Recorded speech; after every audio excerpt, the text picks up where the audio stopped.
And we're back, guys. Day 4 of the French Open, round number 2. I got a little bit of jet lag. I'm exhausted. I'm tired. You can hear it in my voice. But tennis is life. The show must go on. Now, check out the previous video. Iga and Osaka. Comment below who's going to win that match. And comment here. Let me know who's going to win this match. Like the video. Show some love. Hit the super thanks. Guys, matter of fact, do me a favor. If you're listening to this video, if you are a Tennis in a Minute supporter, if you are a Coco supporter, if you're a Tamara supporter, if you are a supporter of female sports, the WTA, do me a favor. Go like all 6,000 of my videos. That's right.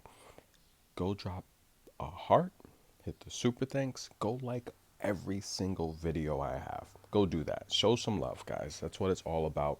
If you think this is easy, dropping 6,000 tennis videos, if you think that's easy, then you do it. Let me see you do that, okay? You have to love the sport, ladies and gentlemen, and that's my goal, helping propel the sport to the next level. It's about awareness. It's about letting the world know that these ladies have necks. And Coco Gauff is the future of tennis, ladies and gentlemen. She's going to be taking on Tamara Zidansek from Slovenia. Listen, this is not going to be a walk in the park here, because Tamara Zidansek, I've talked about her game for so long. Okay, one of my favorite players on tour. She's amazing. She's had multiple 20 win seasons on clay. She's had multiple 40 plus win seasons on clay. Coming off of a 42 win season, she's hot, ladies and gentlemen. Four in a row. Excuse me. She's come through qualifiers. Hercog, who's got power. Noya Aguyu, who's got a left cannon, ladies and gentlemen. Haley Baptiste, she's a young version of Ans, okay? And Alison Van Up with the giant from the hard-hitting Belgium, okay? And what's up with Alison doing these jump backhands? I think she's overusing that.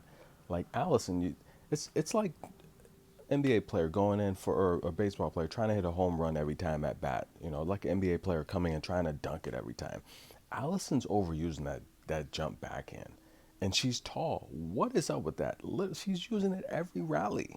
Like you see Coco and Osaka use it once in a while, and you're like, "Whoa, that's a highlight reel." They use it when they know they have a winner, and they just want to give the fans a treat. Allison's using it every rally. It's like, what's going on there? I don't know. That's kind of funny though. Gauff finds herself here after taking out Avdiva, the Russian qualifier, who played good. And the Coco's a different animal. Now, Coco Gauff, guys, she's got a decent record on clay. For every 8 matches on clay, she wins about 6 of them. That's pretty darn good, right? Now, Curry Coco Gauff, guys, she said Paris is her favorite place to play.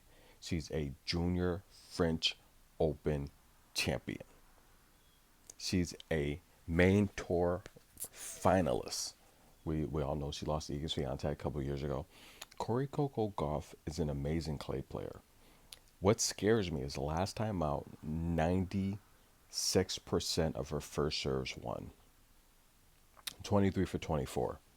That was a just remarkable performance. That was one for the ages. Now, here's the thing with Tamara. I've scouted her in the past. I think she's an amazing clay player, right? There's no doubt about that.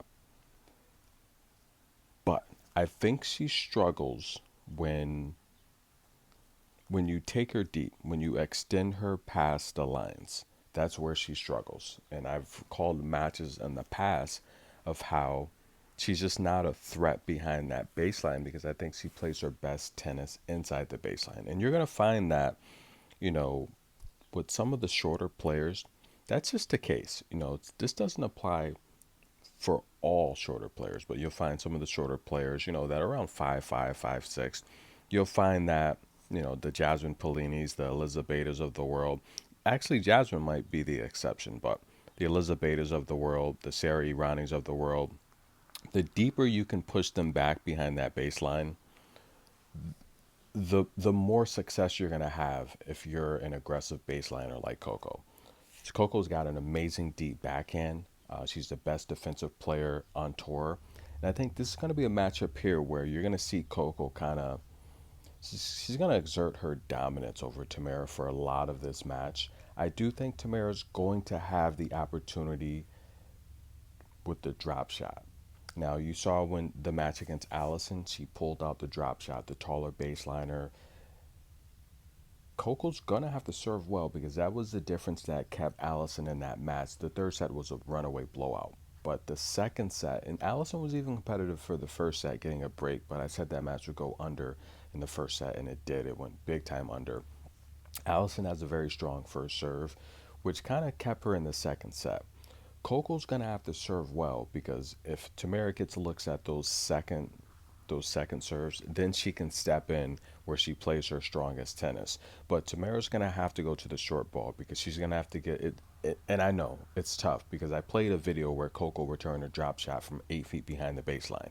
So I understand it's gonna be a tough strategy for Tamara, but I think that's gonna be the only thing she has going for her to win this match. She has to try and disrupt Coco with the short ball to make Coco uncomfortable and just unpredictable. She's got to continue to mix it up. A balance of short balls and aggressive winners.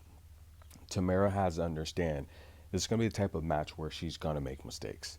You're going to have to live or die by the aggressive forehand. And I do feel the forehand's her strength. I feel the backhand's a little weaker for Tamara. I feel the forehand's her strength. She's good with angles, but I do think with Coco dropping that bomb of a backhand from deep, that's going to put a lot of stress on the forehand to cause errors. I do think Tamara's a solid clay player. She's got 18 lower level titles, 3 main tour titles, 21 championships. She's proved she's one of the best clay players out there. She's very underrated on clay. And I've talked about this in the past how if this were any other player in this draw, she's had success at the French Open before. She's a former ranked 22 on tour, and she's gone deep in France before. I do think if this was any other player in this draw besides maybe Coco, Iga, Rybakina, or Sabalenka, I think Tamara will probably get into the third round. I think she can beat any of these players on clay. She's that good. Aside from the big three.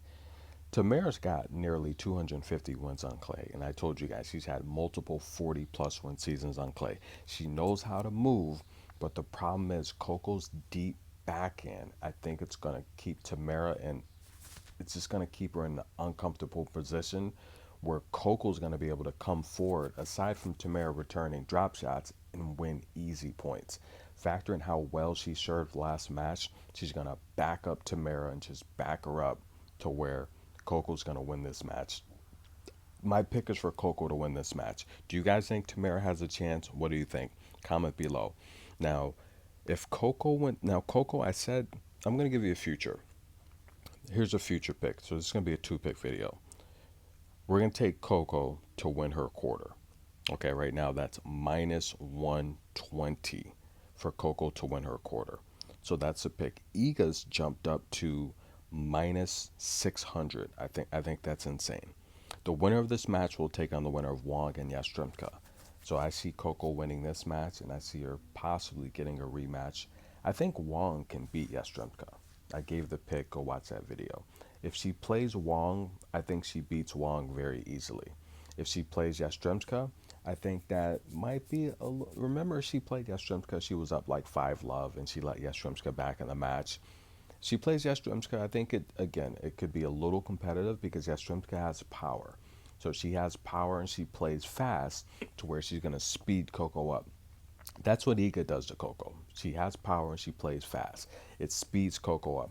Coco's key to beating Iga in the future. She's going to have to serve well again, 90+% in the first serve, reduce the double fault. But Coco's got to play keep away from Iga. She can't play tennis with Iga.